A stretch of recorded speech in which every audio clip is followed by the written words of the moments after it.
Hi, Kit.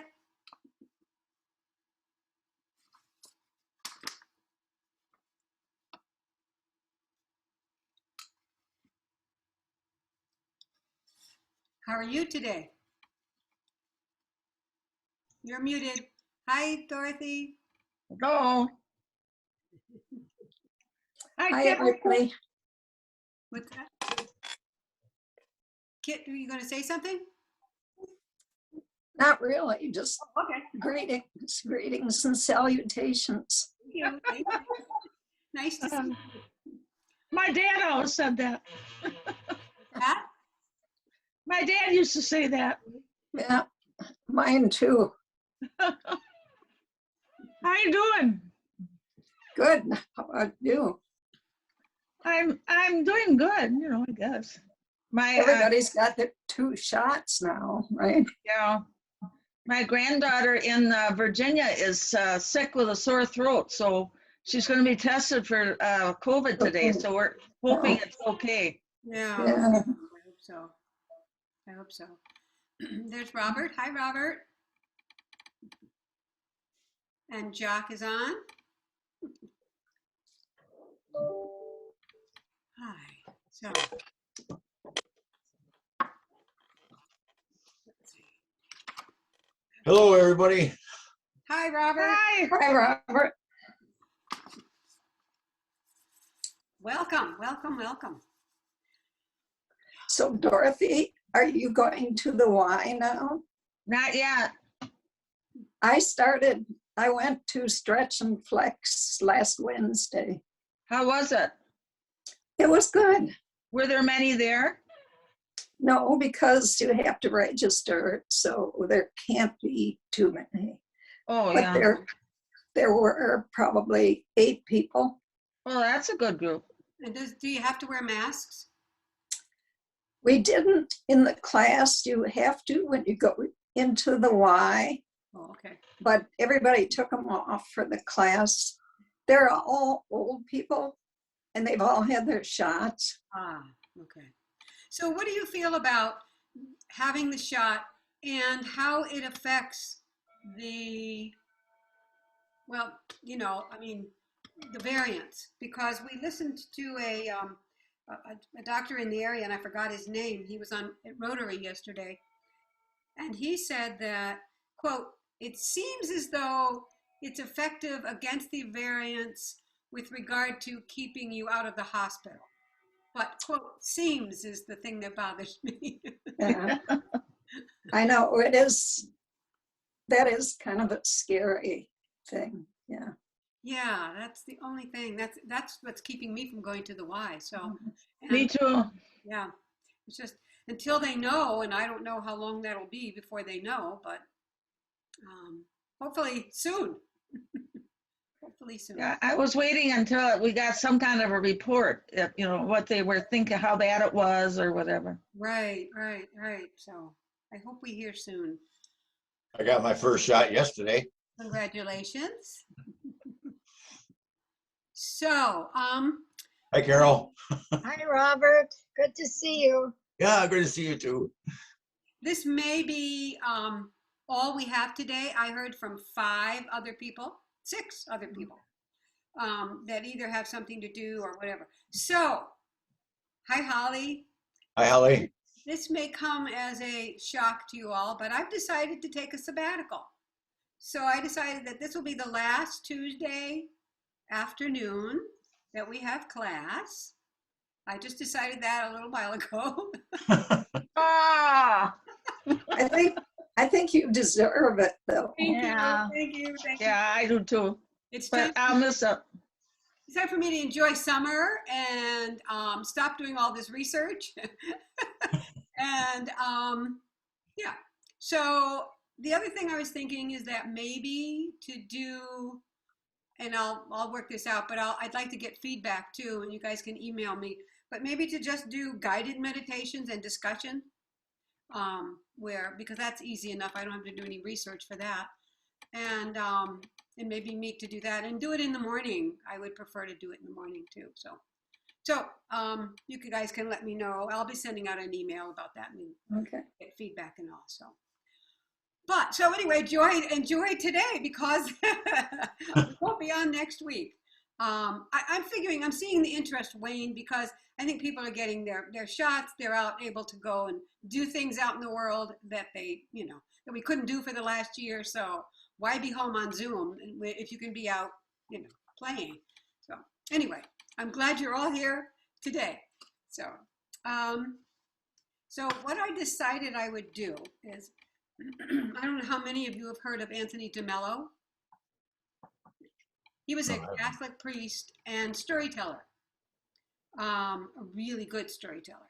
And one of the things that he said that has stuck with me is when you're reading something, he says 3 times. First time, entertainment. Second time, understanding. Third time, insight. Or Third time was what? well, he would say third time enlightenment is what he would say. Oh, okay. Yeah. Or insight is when you gain your insight. So I decided, and then after I did a whole bunch of research, and I decided, as I said to my husband this morning, there's really only 2 things that stand out for me in terms of working with the body, because we've done in the last couple of weeks, we did working with thoughts, working with emotions, and then I thought today we would do working with the body, and we will do that. But there's only 2 things that really stood out for me. So what I'm going to do is read them to you 3 times so that you can become enlightened. Thank you. You're welcome. So anyway, all right. The first thing is by Eugene Genlin. I actually got to study with him. He is the founder of the focusing process. It has been a guiding. I learned how to use my body as a guide from that process. So, and if anybody's interested in that, contact me and we'll do an introduction to focusing so you can get a sense of really how beautiful it is. Anyway, okay. So Gene Genlin, as he said, the body is always in interaction with its environment. It's not a thing, it's a process.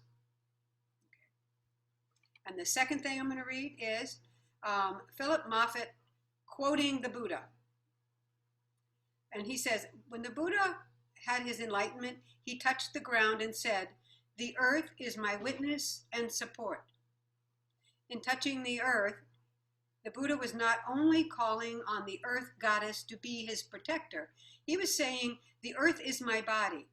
My body expresses the earth, is produced and supported by earth, is made exclusively of earth elements. Nothing on earth, no matter how frightening, can threaten this indestructible earth body. Even if it is broken up into 1,000,000 pieces, it remains, going home to its mother, who gave birth to it, who embraces it now, will always embrace it. And he ends by saying, our bodies are in constant touch with earth and return to earth from which they never have parted. Okay. So does everybody understand that? So, is everybody entertained? Okay, you're smiling. I'm guessing that that's true. Next time we're going to understand, all right? Okay, so Gene Genlin says, the body is always in interaction with its environment. It's not a thing, it's a process. Okay. And Philip Moffat, quoting the Buddha, says, the Buddha touched the ground and said, the earth is my witness and support. In touching the earth, the Buddha was not only calling on Earth Goddess to be his protector, he was saying, the earth is my body. My body expresses earth, is produced and supported by earth, is made exclusively of earth elements. Nothing on earth, no matter how frightening, can threaten this indestructible earth body. Even if it is broken up into 1,000,000 pieces, it remains, going home to its mother who gave birth to it, who embraces it now, and always will embrace it. Our bodies are in constant touch with earth and return to earth, from which they have never parted. So, does everybody understand? Let me see, the second one, enlightenment. Understand. Everybody understand so far? Get a sense of understanding it? Carol, you're shaking your head yes. Anybody not? Okay, so are you ready to be enlightened? Okay, I'm going to read the Buddha one first, and then I'm going to read Jin Genlin second, okay? So, the Buddha touched the ground and said, "Earth is my witness and support." In touching the earth, Buddha was not only calling on the earth goddess to be his protector, he was saying, "The earth is my body. My body expresses earth, is produced and supported by earth, is made exclusively of earth elements. Nothing on earth, no matter how frightening, can threaten this indestructible earth body. Even if it is broken up into a million pieces, it remains, going home to its mother who gave birth to it, who embraces it now and will always embrace it. Our bodies are in constant touch with earth and return to earth, from which they have never parted." And then I'll read what Jean Genlin said. Body is always in interaction with its environment. It is not a thing, it is a process. Okay. So who's enlightened? Oh, look, Jock is. Oh, we got one. Jack is. Yay, Jock. Anybody else? I could tell Dorothy was because she laughed. Okay. So just tell me, what did you guys get from this?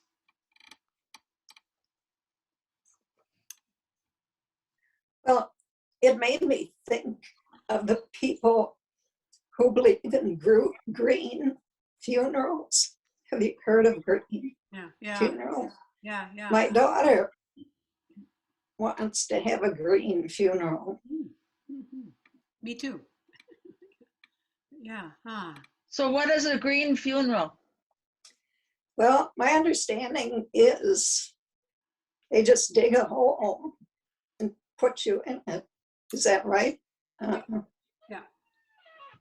There are places in Wisconsin where you can actually do that. They have fields and whatever, and they just place you, and you're not put in a box. You're not embalmed. You're just placed into a hole and left. She's in California, Yeah. so I'm sure there are places in California that do that. Carol? This morning on the program 1A on NPR, Yeah. they had a whole show on I had to go and get what I wrote, natural organic reduction, which is burying bodies, but I mean, not burying bodies, treating bodies in a way that they can naturally decompose, and they have a whole process where they put them in on top of certain things, and they add oxygen till everything breaks, and then if the family chooses, exactly. Yeah. And if the family chooses, they can decide what they want to do with what's left. And right now, it started in the state of Washington, and there was somebody on who wants to do this in Oregon, the state of Oregon. But it sounds similar to the green burial, but with things added to it. Mm-hmm. They called it natural organic reduction. So. Okay, thank you. Thanks, Carol. Anybody else, by reading this or learning, anybody get anything from this? Because otherwise I won't bother reading it again. Oh, you're so naughty today. Yeah. You're so spunky today. You're risky. Well, I got that there's an old saying, ashes to ashes and dust to dust. Mm-hmm. And so where you end up is like your beginning. And that we're all one, we're all connected to the earth, and we're all in one consciousness and connected that way too. So Right. I thought that was pretty profound. Yeah. Thank you. Yes. Yeah. We are all connected. And we all breathe the same air. Virus filled or not. It's still the same air. Jock, you were going to say something? Yes, let me get my thoughts together here. Sure. what I see we do as a species is we tend to separate ourselves from the rest of the world, so to speak, or nature. We say nature is out there and here. We are actually part of nature, but we separate. Whoop, something. What did I lose here? I hit something. You're here. Now I get my thoughts together. We separate ourselves with buildings, with technology, with clothing, all these different Right. things that we surround ourselves for that our species does. Whereas most other species are just out there in nature. We kind of separate ourselves from nature, but the reality is we are an integral part of it. Yeah, yeah, yeah, exactly. Thank you. Yeah. And so if we can remember that, it's humbling. So, okay, thank you.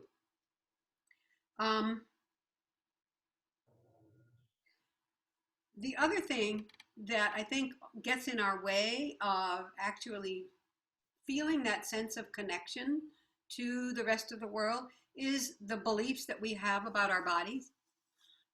And so I last week, well, as a matter of fact, before I even read that, in a study, a research review in 2020, as a matter of fact, it says that 40 to 50% of first and second graders already don't like some aspect of their body. That's hard to believe, but yeah. And of course, then when they hit puberty, then that dissatisfaction only deepens. So 40 to 50%, that's amazing. Anyway, so then I read this article by Thanissaro Bhikkhu, who's an abbot at the Meta Forest Monastery in San Diego. And it really talks about how our beliefs can either help or harm our well-being, okay? And this one I thought was pretty profound. So it had me reach out to some of the other people who, well, I'll get to that in a minute. Let me read what he said first, okay? So he says, during my first year as a monk, when I was staying at a monastery near Bangkok, we received an invitation from the children of a man in the last stages of liver cancer, asking for some monks to visit their father in the hospital. As we wanted to make merit and hear the Dharma, he wanted to hear the Dharma one last time before he died. 5 of us went the next morning, and the senior monk in the group chatted with the man for quite a while to put his mind at ease and help him prepare for his coming death. Now was the time, the monk said, for him to put aside all concern for his body and to focus instead on the state of his mind so that it wouldn't be overcome by pain that he felt in his body. Suddenly, the man blurted out that the worst part of cancer wasn't the pain. It was the embarrassment. All his life, he had prided himself on staying fit and trim while his friends had gotten fat and paunchy. But now his belly was so horribly bloated from the cancer that he couldn't bear to look at it or to imagine what other people might think, seeing him like this. So, and no matter how much the senior monk tried to reassure him that it was nothing to be ashamed of, that this was beyond anyone's control, the man would not let go of the conviction that his body had betrayed him and was now an embarrassment in the eyes of the world. So I hadn't really thought about that kind of thing, but can you imagine being on your deathbed and letting your appearance bring you that kind of misery? So that's why I ended up reaching out to some of the people who, all of you know that are on here, that I teach meditation on clothing optional cruises and have for the last 25 years or more. So, and Jock happens to be one of the people that has come to my meditation classes. So I asked Jock and also Colin, but he's not here today. At any rate, just really, how has being with 2,000 other people at a time, wearing only their skin, affected how you see the, other people's bodies and also your own? So anyway, for me personally, it certainly has made a difference in terms of accepting how my body appears. And I'll talk a little more about that in a minute. But anyway, Jock agreed that he would share how that has affected him. or changed him. So, Jock, thank you. Yeah, I think what you see is, well, there's two basic body types, male, female, and we're all basically the same, but everybody is different. They're all different shapes, sizes, heights, weights. Some that you might say, well, that one's attractive, that one's not. But in that environment, you don't look at it that way. They're people. You connect with the person, not with the body. And this guy that was on his deathbed, concerned because he's now all bloated, maybe he was this handsome, fit guy prior. He's lost the important thing, was being with the monks that were coming in to give him the last rites or whatever the details were. And as far as accepting my own, yeah, pretty much. Yeah, I might say, well, I prefer I didn't have this big stomach that I used to have, but that's more a health thing than appearance, because when you're with other people, they're not, I will tell you, they're not judging you. And what this man on his deathbed was saying, well, geez, they're going to judge me. They're going to think a lot worse of me, even though I'm dying, I'm going to be gone. And as we were talking about, going back, ashes to ashes, dust to dust, green funeral, all that kind of stuff. Yeah. That was not important. That was overweighed the reality of, let's call it the spiritual connection, whatever you want to describe that as being. And that's crazy. And sad, isn't it? Thank you, Jock. Yes. Yeah. And the truth is that it's highly unusual to see, well, there's no such thing as a perfect body, number one. Except that I'll share this story because it's fun. There was one time I was walking up on the deck, and this woman I could see her across, and she was probably in her 20s, and she had the most perfect shaped body, what we would consider perfect, and her face was just perfect, beautiful, and perfect hair. Anyway, so as she got closer to me, I said, oh my God, you have the most beautiful body I've ever seen. Anyway, she was very tall, and of course she bent down and hugged me and said, thank you, you made my day. Anyway, but yeah, that's the only perfect body I've seen in 25 years of being with thousands of naked bodies. So that's the I will share something else. Probably, I don't know, obviously I didn't know the person, but I can bet there's something about her body that she does not like. No question. Yeah, I'm sure. But look at what Donna said to her. Look what I might have said to her if I had spoken to her. Or yeah. And if you were a man, you would not. You'd have gotten slapped saying it to her. No, I wouldn't do that. No, right. A woman could say that to another woman, but because she would believe me. But if it was a man, she'd think it was harassment or something, right? Yeah, which is really interesting. You don't go anywhere near that. Right. When you're even if it was innocent, it still wouldn't be taken that way. Yeah. So anyway, so okay, enough of those. All right, let's see. Okay, how far do I want to get over here? All right, let me talk to you a little bit about how do I use the body as a guide in my own life. So let's see. Okay, let's just start with, for the past few weeks, because we've been talking about body image, right? I've been looking in the mirror, and that's been affecting my well-being.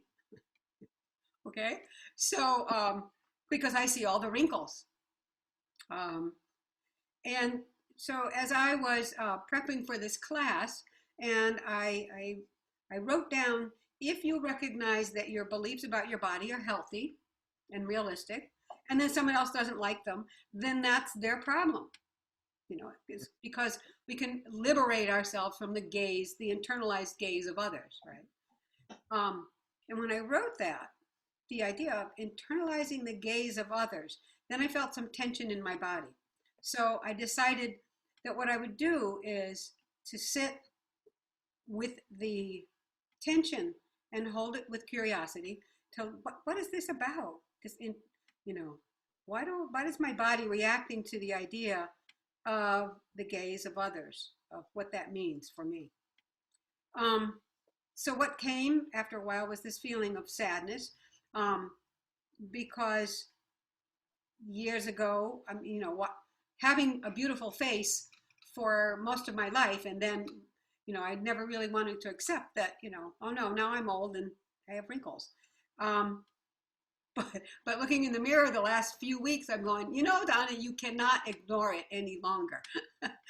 Wake up, wake up. You are old. You're 75, for God's sakes. But anyway, so still, even though I've kind of recognized that, I still felt this tension. So it was like in my body. So, and you know, you don't have the right answer unless the body relaxes in response to the questions you're asking it, right? And so I stayed with it a little longer. And the words came, I don't have that gift to give. And at that point, then the tears and laughter came, which was sort of like tears of relief, because I know it may sound ridiculous, but when I was young, well, because I felt like I didn't have the gift of my beauty to offer the world, okay? And so I had to grieve that. Actually had some tears, a few tears. At the same time, I thought it's also quite funny. But here's the thing. I mean, when I was young, yes, I was quite conceited because I knew that I was beautiful. It's hard to even say that, but it's the truth. And so, but the fact is that when I was younger, I had so much self-hatred that I felt that was the only gift I could give the world. You know, so that was yeah. Oh. Of course, that's, you know, that's certainly changed in recent years. Thank heavens. But at any rate, it was like once I recognized that, then the body relaxed, you know, and I can look at it and just simply, it's one thing that has made me who I am today. Part of that, you know, the fact that I can look at the difficulties, that allows me to have more empathy for other people. Because some of us have had that problem, you know, using your body and knowing that that's the only thing that you really, or feeling that that's all you have to offer. So anyway, so what I'm saying is that now I feel sort of a sense of completeness about that, and ready to move forward with regard to, okay, how do I accept reality? And that Thanissaro Bhikkhu, his comment was that he says that when we can see that each wrinkle is a sign that time is running out to bring goodness and compassion in the world. And I thought, well, that's good. I maybe, you know, maybe I'll live with that one. I'll keep checking with my body to see if it works for a while. But Joan Halifax says, as we are aging, we're getting to the head of the line, which kind of like, at any rate. So the only thing, before we do a guided meditation on Donna, scanning the body, yeah. I have one thing that Sure. possibly may help. I'm getting older too. I see wrinkles, I see sags, but I now have, through my grandkids, here, this under here, Yeah. if you're a grandma Yeah. or a grandpa, that's grandma or grandpa muscle. Oh, there that is. Oh, I love it. And if you have a few brown spots, it's either angel kisses or wisdom spots. Wisdom spots. Okay, thank you. Thank you, Holly. Okay. So the only other thing I want to share is about, before we do the guided meditation, is, well, there's two things. One is, it's really important to learn how to consciously relax your body. And I'm going to put it up, when I put it up on YouTube, there's a great article by Harvard Health Newsletter on specific ways, finding the right way to relax for your personality.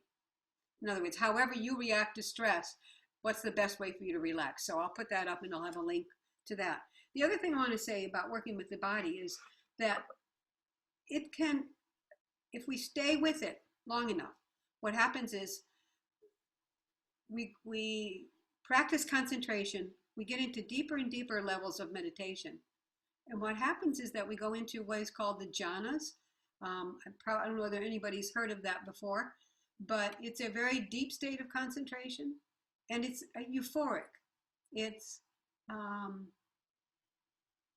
state of, it's, you know, either bliss or, and it also brings up this wonderful sense of joy as you stay with it. So now what they say is that you practice these states not as an end of themselves, but as a way to help you recognize the reality of your own mind and all that. On the other hand, on the way to that, to enlightenment, it's an amazingly wonderful vacation from the figuring out, the fixing, all the doing, to be able to sit and call in and just go into this state of sweetness. I like to call it sweetness because it feels like the whole body is sweet for me. And it's different for everybody else, but it feels really good. So that part of staying with the body can bring some great results. And even if you never keep practicing even, you know, deeper, to know that you can, what am I going to say? There's a place in you that you can go to that brings you great pleasure. Is to me is a reward in itself. So that's a great reason to practice with the body. So let's practice getting to know the body better. This guided practice is I adapted from John Kabat-Zinn, and he titled it an inquiring practice to notice the body, because that's where we have to start.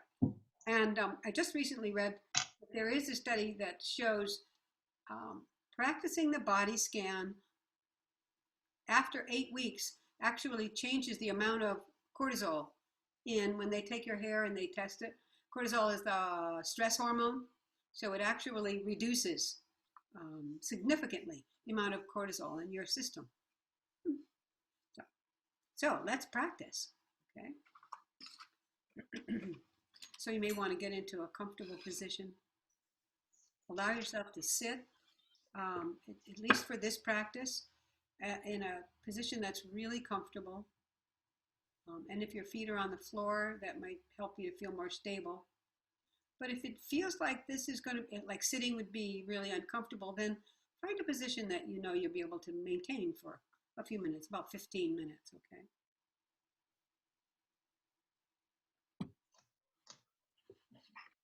Okay. And I'll start with ringing the bell. And before I start also, and you may want to turn the lights down in your room or turn off your camera, whatever feels the most comfortable for you.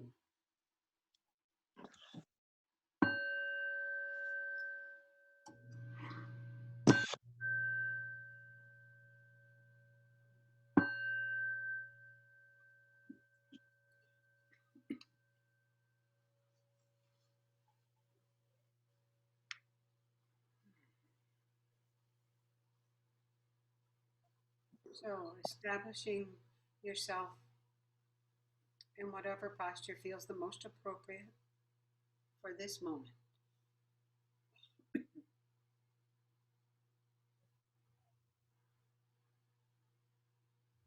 And maybe drop in on the sense of the breath.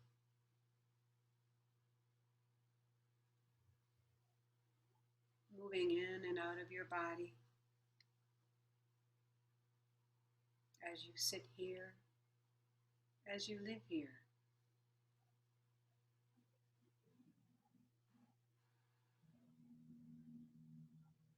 Come in touch with the sensations associated with the movement of the breath, wherever they might be most vivid, either at the nostrils or at the belly or in the chest.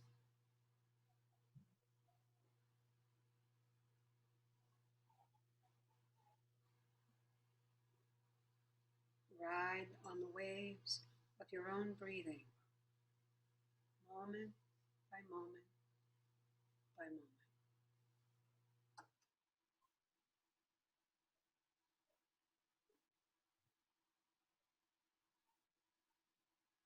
Experience the full duration of this breath.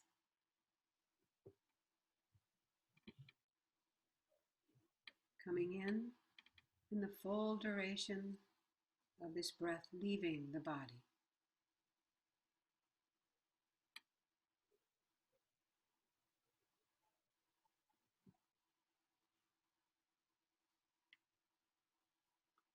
Aiming the attention on these breath sensations and sustain attention as best as you can.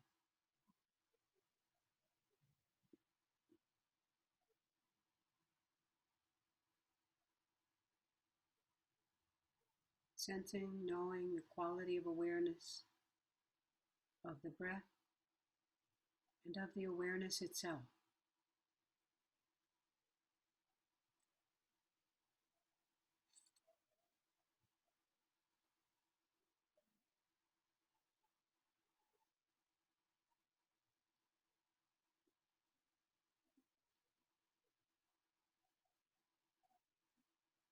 And now you might want to play with the shifting your primary attention or your primary focus to the points of contact where the body meets the chair or the floor.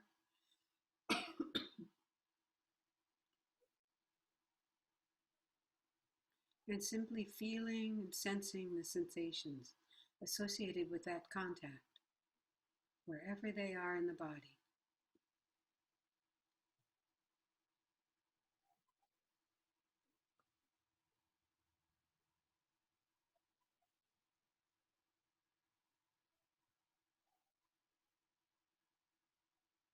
Inviting them into awareness. Attend to the qualities, whatever they may be, whether the sensations are pleasant, unpleasant, or neutral. Just allowing them to be as they are.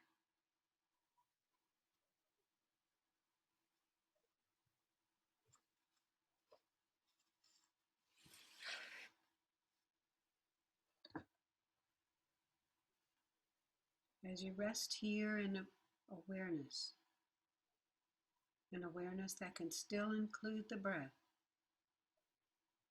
since the breath is still here and still moving in and out of the body, almost as if the breath and the sensations in these regions, wherever they are, merge into one another as different aspects of the same moment, same body.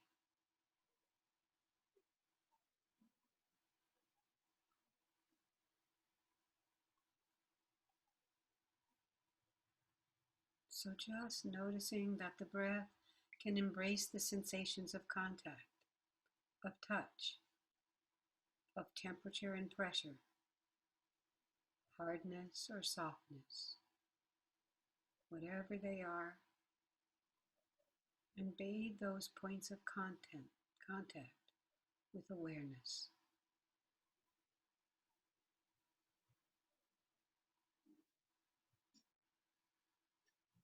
Inviting them to simply be felt and known and held, just as they are in awareness.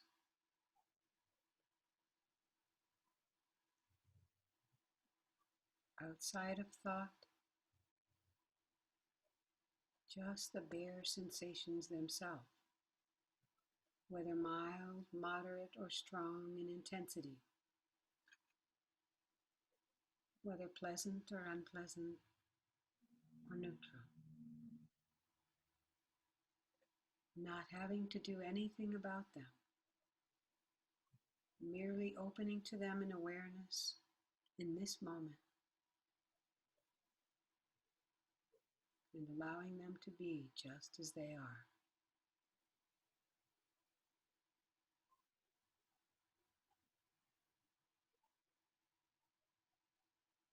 As you rest in this present moment,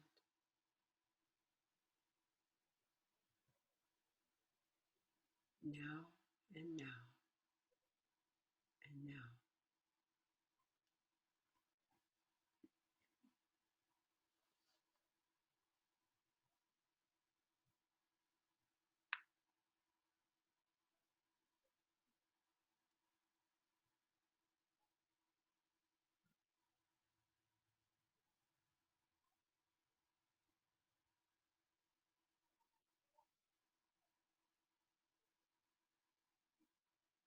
So as you notice sensations arising anywhere in the body, sensations that the mind might be tempted to label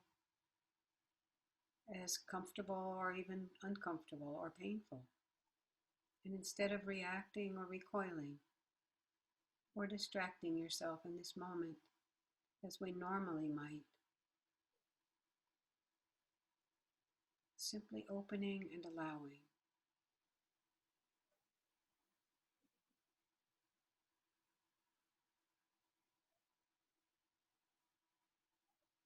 Noticing if perhaps we are able to shift our posture to relieve the intensity if there's discomfort. And before we shift, to ask the question, can I be with this first? Do I have to move?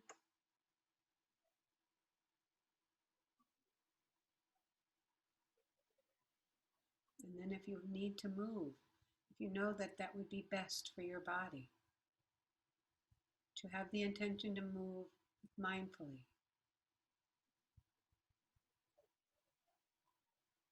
aware of how it feels to move.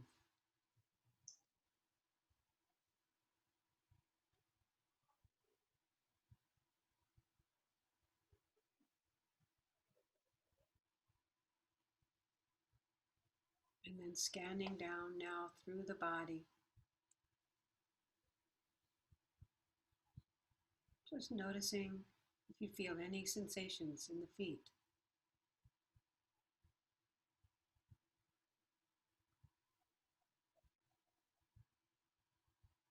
And if you don't feel any sensations, simply notice how numbness feels.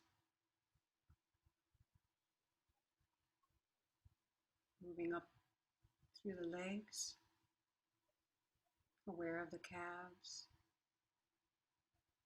shins,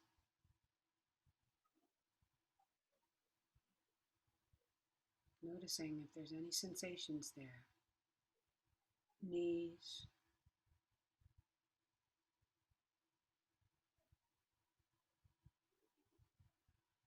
thighs,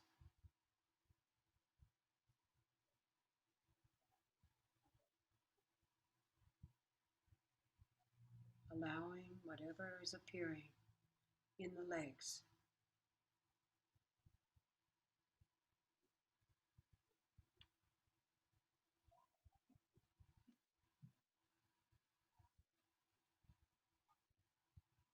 Aware of the hips,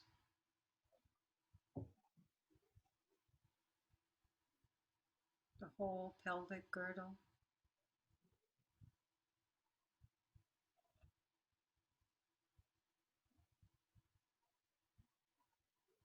noticing what sensations might be in the belly,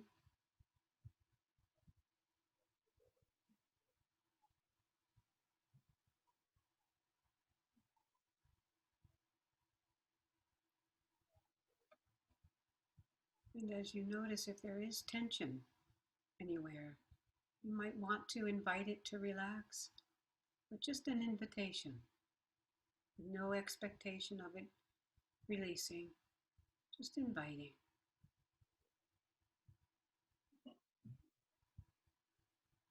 Aware of the muscles in your back,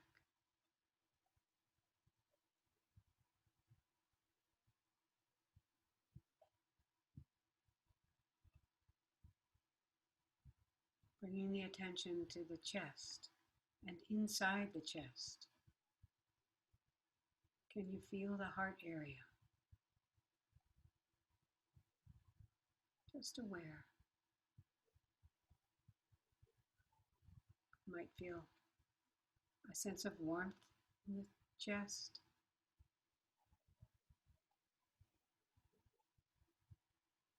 You might feel nothing. Just allowing your attention to rest there for a moment, and you may begin to feel something. Either way, accepting whatever you find.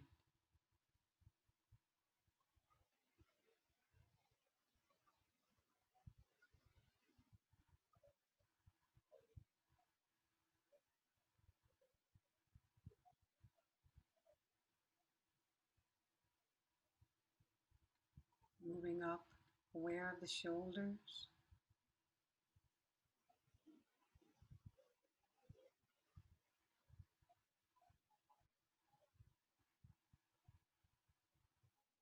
Neck. And going inside the neck. Does the throat feel open or constricted?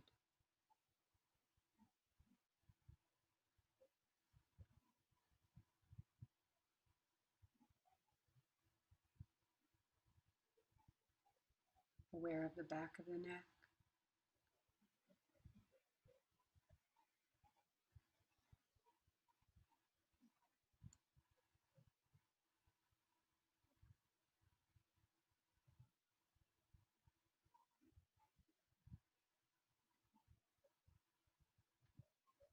And then becoming aware of the arms.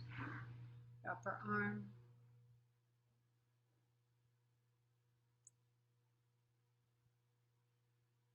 Forearm.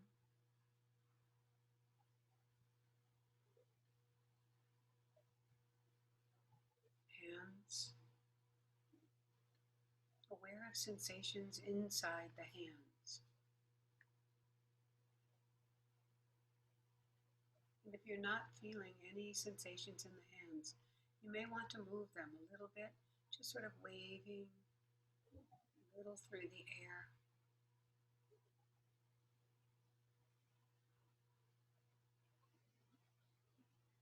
And then letting them rest.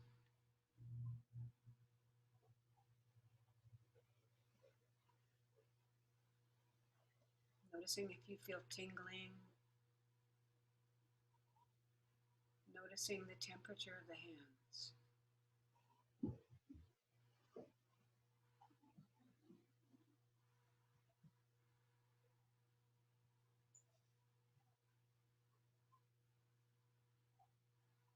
And then moving up into the head. Aware of the cheek muscles. The jaw.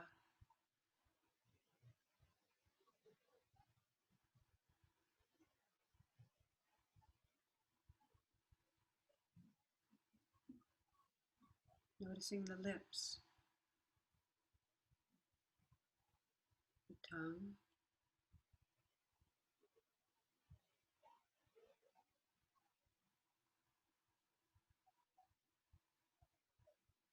Remembering no judgment, allowing whatever you find, accepting whatever you find. Aware of the eyes,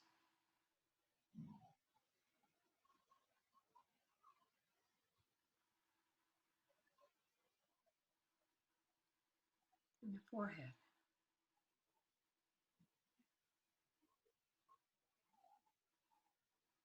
Seeing if you can be aware of inside the skull. Perhaps bringing attention, about a third of the way in, level with the eyes.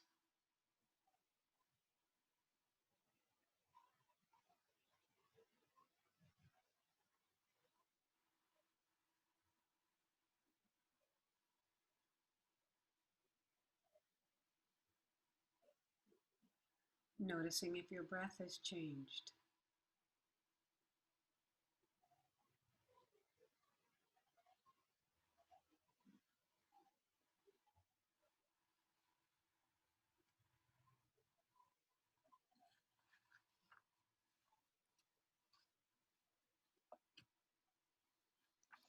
So mindfulness is applied in an open-hearted, accepting way.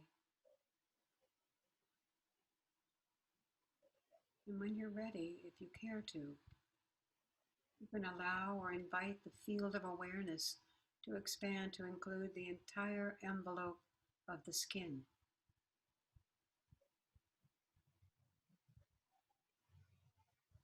And the air around the body. Sense of the body as a whole. Sitting here, lying here, breathing.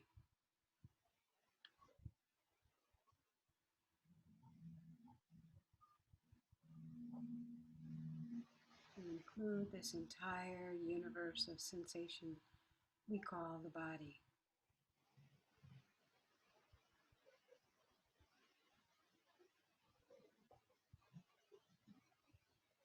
Noticing that there's still the sense of the breath moving in and out, but now within the larger context of the whole body, sitting and breathing.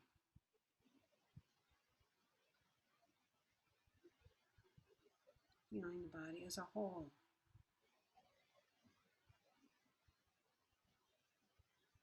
Surrounding the air, surrounding the body, coming into the body, flowing out, and all around the body.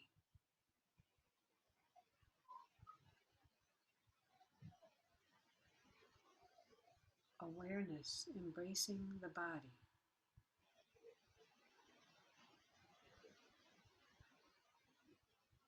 Flowing through the body anywhere and everywhere, just as the breath flows anywhere and everywhere.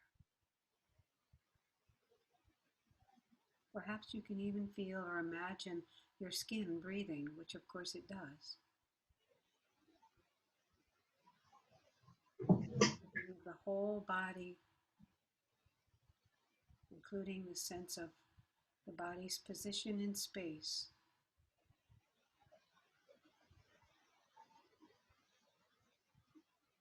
The feeling, overall feeling for how the body is resting in a spacious and accepting, knowing awareness that for now allows this moment, everything in this universe of the body to be exactly as it is and to be known and held, and then accepted. Exactly as it's known, as whole, as complete, as your life expression right here, right now.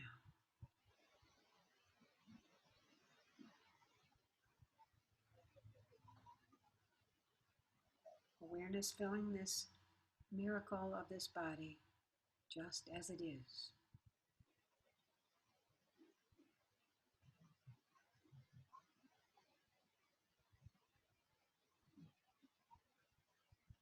And as this period of practicing together comes to an end, seeing if you can form the intention to allow the embodied mindfulness that you've been cultivating to travel with you. As you move from the domain of being more into emphasizing the domain of doing, so that you may more fully be in touch with the carriage of the body as a whole, within the universe of sensations, within that, moment by moment, as you move through all the various activities and demands of your day.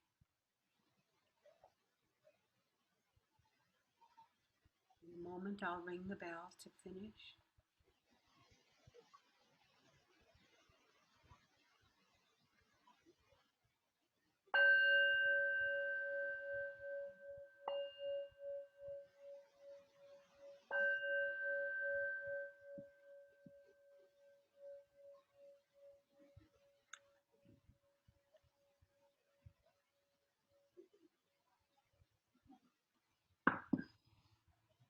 So how was that guided meditation for you?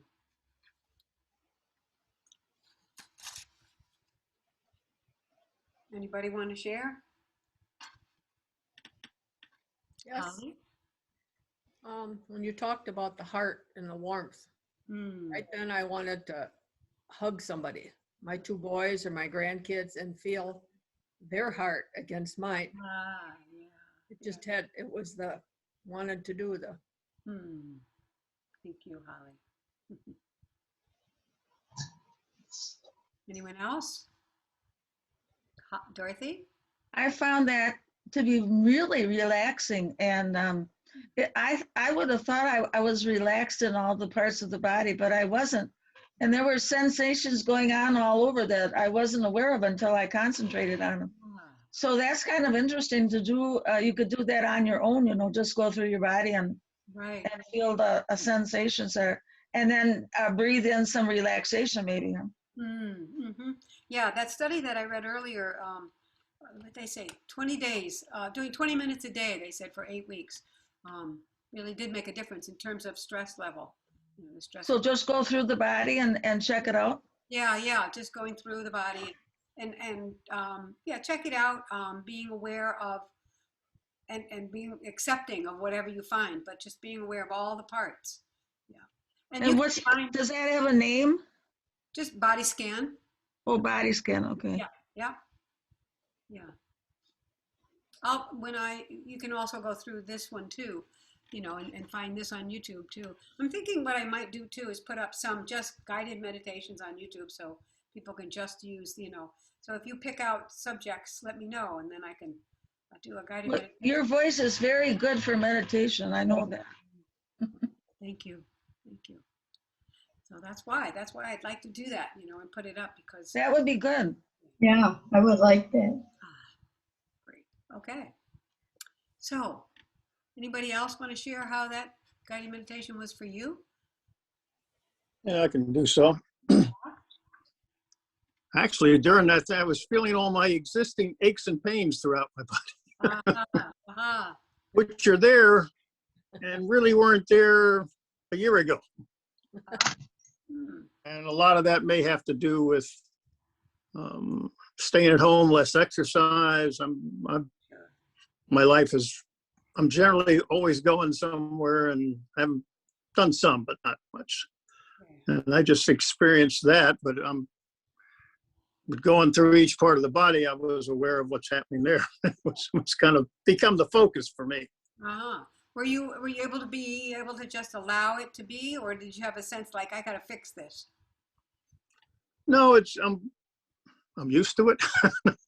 It was just maybe within this context was concentrating on it.